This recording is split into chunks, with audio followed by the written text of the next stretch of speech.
Alrighty, hello everybody. I'm Miranda, and my partner Alana and I are going to be presenting herpes simplex virus versus warts. I'm going to be presenting the herpes simplex virus section of this presentation. I'll open up by saying that HSV and HPV viruses are both considered sexually transmitted infections. They both are capable of lying dormant in the body for long periods of time without any symptoms. They both cause painful sores, blisters in the facial region, genitals, and other areas of skin. They may or may not present breakouts.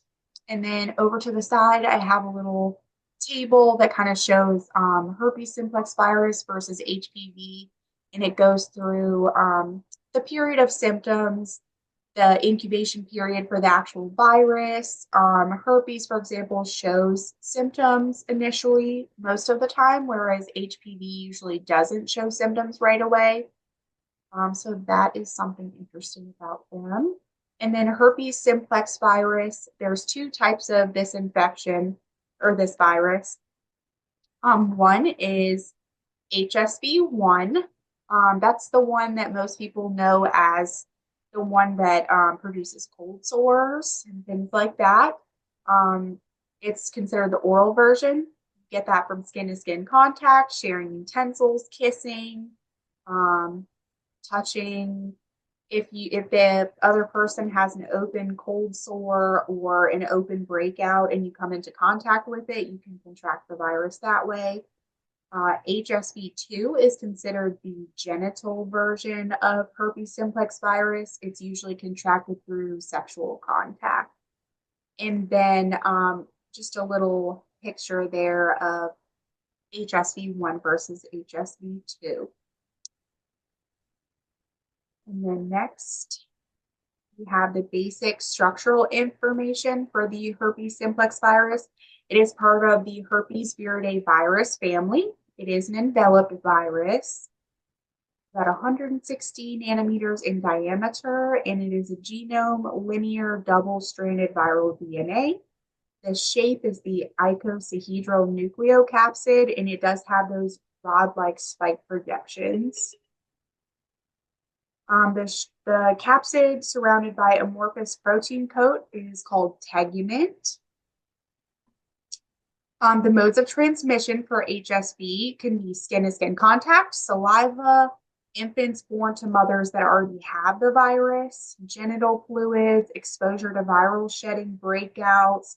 So if somebody has a breakout that's going on, for example, that oral breakout that has blisters, cold sores, you can get the virus that way. Some reservoirs for this virus usually enters through the skin surface, so the integumentary system.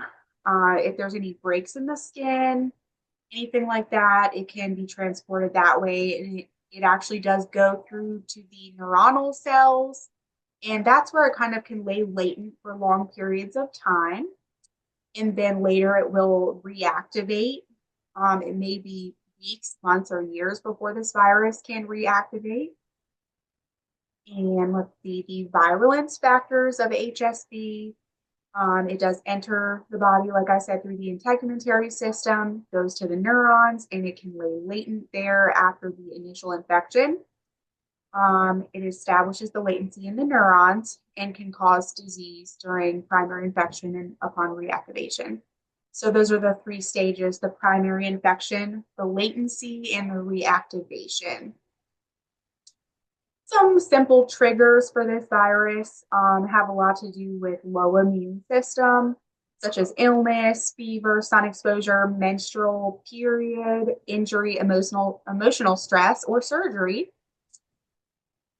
And so as far as signs and symptoms, I mentioned a couple already. We have fever, painful rashes, genital and oral, depending upon which version of the virus you contract.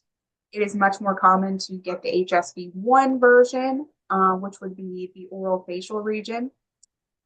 Burning, itching, body aches, headaches, swollen lymph nodes, swelling and redness. And here I have a picture of just some examples of raised blistered areas.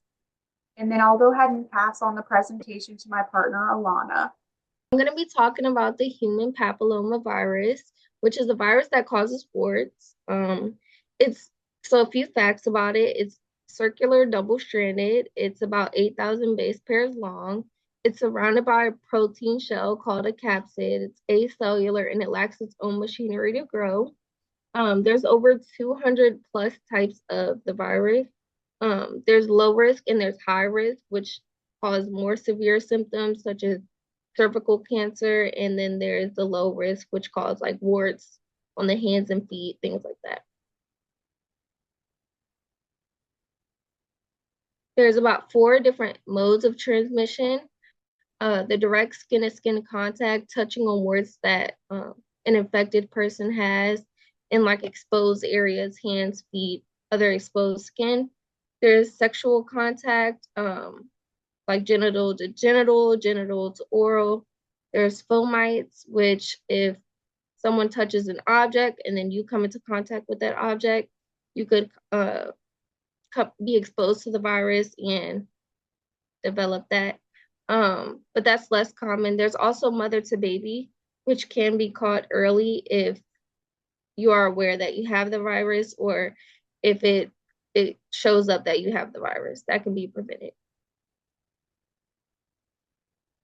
The virulence factors, the E6 and E7 protein are capable of inactivating tumor suppressor proteins.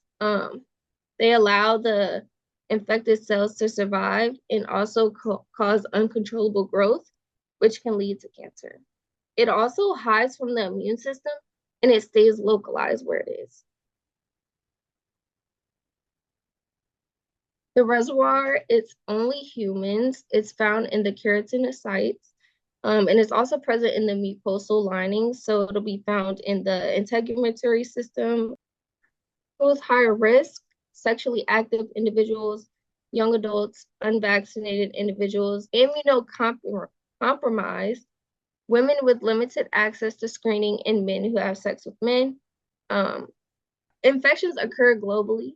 It's most common STI worldwide, but it's most prevalent in sub-Saharan Africa, Southeast Asia, Latin America, and the Caribbean. And that's due to a lack of resources and lack of um, access to vaccines and education and things like that.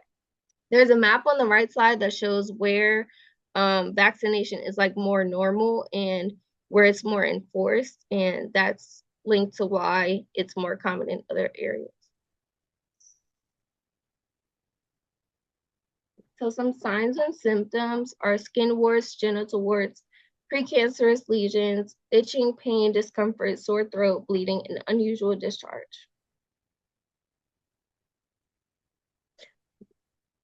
So you can prevent HPV with vaccination, safe practices, safe sex practices, regular screening, avoiding direct contact with warts.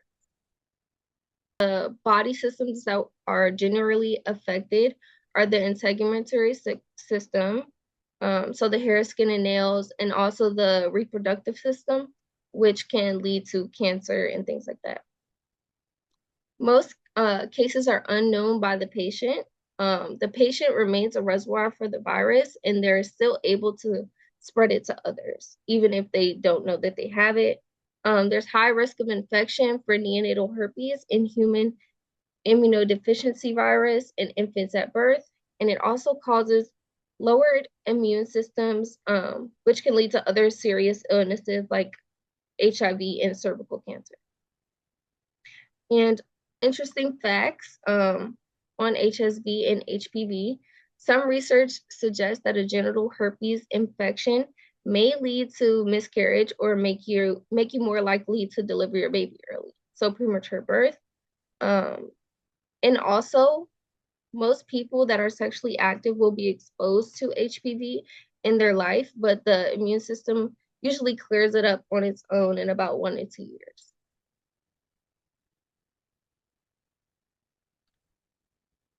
So prevention and treatment, I did speak about some of these ways to prevent it. Um, You could just avoid close contact with anyone that has a visible outbreak. Ask all of your partners to get tested for STIs and also discuss your status with partners. Use protection, condoms, and dental dams, and that will lower the risk of transmission. Be mindful of sharing drinks, utensils, and other potentially contaminated items. Also, some education programs in low socioeconomic areas will provide more education on how these things can be prevented. And then also for HPV, there are topical creams or surgical removal options for the warts. HSV is not currently a curable disease, but it is manageable with antivirals. And then we just have our references for our references that we used during the presentation and our image references. Thank you guys for listening to our presentation. Bye.